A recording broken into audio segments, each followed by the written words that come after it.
Hi friends, welcome to Moomi's vlog. ഇന്നത്തെ നമ്മുടെ recipe ഒരു കക്കിറച്ചിയുടെ കറിയാണ് കേട്ടോ. അപ്പൊ ഞാനിവിടെ ഈ ഒരു വെളുത്ത കക്കാണ് എടുത്തിട്ടുള്ളത്. അത് കഴുകി വൃത്തിയാക്കി എടുക്കണം ആദ്യം, എന്നിട്ട് വേണം നമുക്ക് പുഴുങ്ങാനായിട്ട് വെക്കാനായിട്ട്. അപ്പൊ ഞാൻ കഴുകി ഇവിടെ എടുത്തിട്ടുണ്ട് കേട്ടോ, നന്നായിട്ട് തന്നെ കഴുകി എടുത്തിട്ടുണ്ട്. ഇനി ഇതൊന്ന് പുഴുങ്ങാനായിട്ട് വെക്കണം. അപ്പൊ അതുപോലെ ഈ വിറകടുപ്പിൽ പുഴുങ്ങുന്നതാണ് എപ്പോഴും നല്ലത്. കക്ക എല്ലാ ഭാഗത്തും ഒരുപോലെ തന്നെ തീ കത്തിയിട്ട് വേണം അത് പുഴുങ്ങിയെടുക്കണമെങ്കിൽ. അപ്പൊ എന്തെങ്കിലും അത് ശരിക്കും തുറന്നു വരുള്ളൂ.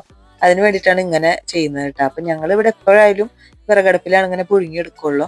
ഇപ്പൊ നന്നായിട്ട് തിളച്ച് വന്നിട്ടുണ്ട്. 2 തള വന്നു കഴിഞ്ഞാൽ ഇതുപോലെ ഒന്ന് ഇളക്കി കൊടുക്കണം കേട്ടോ. നന്നായിട്ട് ഇളക്കി കൊടുക്കണം. ഇപ്പൊ അത് പുഴുങ്ങിയെടുത്തിട്ട് ഇതുപോലെ ഒരു അരിപ്പ പാത്രത്തിലാണ് ഞാൻ ഊറ്റിയെടുത്തിട്ടുള്ളത്. അപ്പൊ അഴുക്കൊന്നും ഇല്ലാത്ത കക്കന്, ഈ വെള്ളക്കക്കയിൽ അധികം അഴുക്കൊന്നും ഉണ്ടാവില്ല. ഇതിന്റെ വെള്ളമൊക്കെ നമ്മൾ ഉപയോഗിക്കാവുന്നതാണ് കേട്ടോ. വെള്ളം, മാങ്ങ, അതുപോലെ മുളകൊക്കെ ഇങ്ങനെ ഇട്ടിട്ട് നല്ല രീതിക്ക് തന്നെ കഴിക്കാവുന്നതാണ്. പക്ഷെ ഞങ്ങൾ രാത്രി ആയതുകൊണ്ട് അത് എടുത്തിട്ടില്ല. ഉച്ചക്കൊക്കെ ആണെങ്കിൽ എടുക്കാറുണ്ട് കേട്ടോ. ഒട്ടും അഴുക്കില്ലാത്ത കക്കയാണ് ഈ വെള്ളക്കക്ക എന്നുള്ളത്. അപ്പൊ ഇത്രയും എടുത്ത് ഇങ്ങനെ ഓരോന്നും ഇങ്ങനെ എടുത്തുകൊണ്ടിരിക്കുന്നുണ്ട്. കണ്ടില്ല, ഒട്ടും അഴുക്കില്ല. മറ്റേ കറുത്ത കക്കയിലാണ് അഴുക്കുണ്ടാവുക, ഇതിൽ അഴുക്കൊന്നും ഉണ്ടാവില്ല കേട്ടോ. അപ്പൊ എല്ലാം ഇവിടെ അറൊക്കെ എടുത്ത് കഴിഞ്ഞിട്ടുണ്ട്.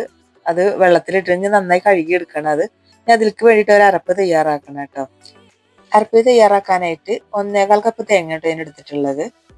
പിന്നെ കുറച്ച് ചെറിയ ഉള്ളി എടുത്തിട്ടുണ്ട്. 1/2 ടീസ്പൂൺ പെരിഞ്ജീരകവും കൂടി ഇട്ട് കൊടുത്തിട്ടുണ്ട്. ഇനി അതിലേക്ക് വെള്ളം ഒഴിച്ചു കൊടുക്കണം. ഞാൻ ആദ്യം 1/2 കപ്പാണ് ഒഴിച്ചു കൊടുത്തിട്ടുണ്ടായിരുന്നത്. ഒരു 1/2 കപ്പും കൂടി ഞാൻ വീണ്ടും ഒഴിച്ചു കൊടുത്തത്. അപ്പൊ ടോട്ടൽ 1 കപ്പ് ഒഴിച്ചിട്ടാണ് ഞാനിത് അടിച്ചെടുത്തിട്ടുള്ളത്. അപ്പൊ നന്നായിട്ട് തന്നെ അടിച്ചെടുത്തിട്ടുണ്ട്.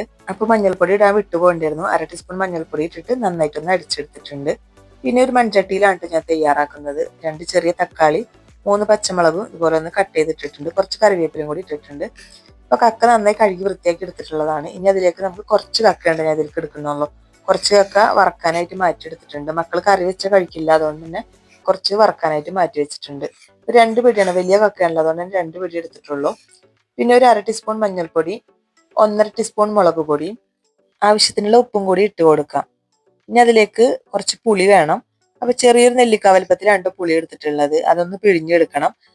1/4 കപ്പിനും കൂടുതൽ പുളിവെള്ളം ഞാൻ ഒഴിച്ചു കൊടുത്തിട്ടുണ്ട് കേട്ടോ. ഇനി ഗ്യാസ് ഓൺ ആയി കൊടുക്കാം. കറി നന്നായിട്ട് തിളച്ച് വരണം. ഇപ്പൊ കറി നന്നായിട്ട് തന്നെ തിളച്ച് വന്നിട്ടുണ്ട് കേട്ടോ. അപ്പൊ പുളി എടുക്കുമ്പോൾ ഓരോരുത്തർ ഇഷ്ടത്തിനനുസരിച്ച് കൂട്ടിയും കുറച്ചൊക്കെ ഒഴിച്ചു കൊടുത്താൽ മതി കേട്ടോ. ഇനി കറി നന്നായി വറ്റിയതിന് ശേഷമാണ് ഞാൻ അരപ്പ് ഒഴിച്ചു കൊടുക്കുന്നത് കേട്ടോ. ഇപ്പൊ നന്നായിട്ട് തന്നെ വറ്റി വന്നിട്ടുണ്ട്. ഈ ഒരു സമയത്ത് നമുക്ക് അരപ്പ് ഒഴിച്ചു കൊടുക്കാം. അപ്പൊ ഒരു നേരത്തിനാണ് ഇത് തയ്യാറാക്കുന്നത്, രാത്രികൾക്ക് മാത്രമാണ്. അതുകൊണ്ട് തന്നെ നല്ല കുറുകിയ രീതിയിലാണ് വെക്കുന്നത്. ഇപ്പൊ ഞാൻ അരപ്പ് ഒഴിച്ചു കൊടുക്കുന്നുണ്ട്. അരപ്പ് ഒഴിച്ചതിന് ശേഷം നന്നായിട്ടൊന്ന് ഇളക്കി കൊടുക്കണം. അപ്പൊ വീഡിയോ കണ്ടോണ്ടിരിക്കുമ്പോ ഇഷ്ടമായാലും ഒന്ന് ലൈക്ക് ചെയ്യണം കേട്ടോ. നിങ്ങളെ അഭിപ്രായങ്ങളൊക്കെ കമന്റ് ബോക്സിൽ അറിയിക്കണേ. ഇപ്പൊ നന്നായിട്ട് തന്നെ ഇളക്കി കൊടുത്തിട്ടുണ്ട്. ഇനി ഇതെല്ലാ ഭാഗവും ഒരുപോലെ തന്നെ പതഞ്ഞു വരും. ആ ഒരു സമയത്ത് നമുക്ക് ഫ്ലെയിം ഓഫ് ചെയ്ത് കൊടുക്കാം. അത്രേ ഉള്ളൂ കേട്ടാ. കൂടുതൽ ഇട്ട് തിളച്ച് മറിയൊന്നും വേണ്ട, ഒന്ന് പതഞ്ഞു വന്നാൽ മതി.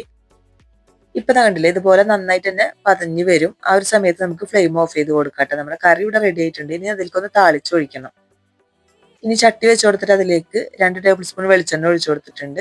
1/2 ടീസ്പൂൺ കടുകും ഒരു 2-3 വറ്റൽമുളക് ഇട്ട് കൊടുക്കാം. പിന്നെ കുറച്ച് കറിവേപ്പില ഇട്ടിട്ട് ആ മുളകിന്റെ കളറൊന്നും മാറി വരുമ്പോൾ നമുക്കത് നേരെ കറിയിലേക്ക് ഒഴിച്ചു കൊടുക്കാം. അപ്പോൾ എല്ലാവരും ഇതുപോലെ ഒന്ന് തയ്യാറാക്കി നോക്കണം കേട്ടോ. അപ്പൊ എല്ലാവരും ഇപ്പൊ കക്ക കിട്ടിക്കഴിഞ്ഞാൽ ഒന്നുകിൽ ഫ്രൈ ചെയ്യുക, അതല്ലെങ്കിൽ ഒന്ന് വറുത്തരച്ച് വെക്കുക, അങ്ങനെയൊക്കെയാണ് ചെയ്യാറ്. അപ്പൊ ഇതുപോലെ പച്ചത്തേങ്ങ അരച്ചിട്ടൊന്ന് വെച്ച് നോക്കണം.